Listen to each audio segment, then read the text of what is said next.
அஸ்ஸலாமு அலைக்கும் வரஹ்மத்துல்லாஹி வரகாத்துஹு.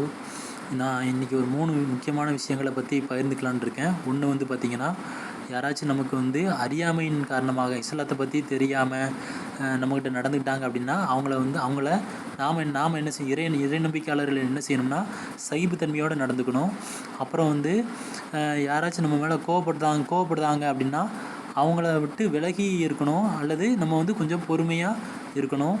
அதுக்கப்புறம் வந்து யாராச்சும் நமக்கு ஒரு தீங்கு விளைவிச்சிட்டாங்க, நமக்கு யாராச்சும் ஒரு அவதூறோ ஏதோ ஒரு மன கஷ்டப்படி கோணுதலாக நடந்துட்டாங்க அப்படின்னா, அதை வந்து மன்னிக்கணும்.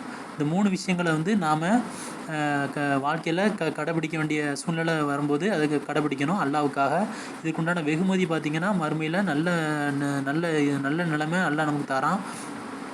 நாம் மற்றவங்கள மன்னிக்கும்போது அல்லாஹ் நம்மளுடைய பாவங்களை மன்னிக்கிறான். அதுக்காண்டியாவது நம்ம என்ன செய்யலாம் அப்படின்னா, அதை நன்மையை கருதி நம்ம மற்றவங்க நமக்கு செஞ்ச தீங்குகளை அல்லாஹ்வுக்காக மன்னிக்கணும். இன்ஷா அல்லாஹ் இதுக்கு முயற்சி செய்யுங்க, கடைபிடிங்க.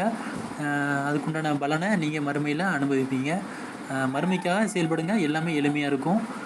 அஸ்ஸலாமு அலைக்கும் வரஹ்மத்துல்லாஹி வரகாத்துஹு.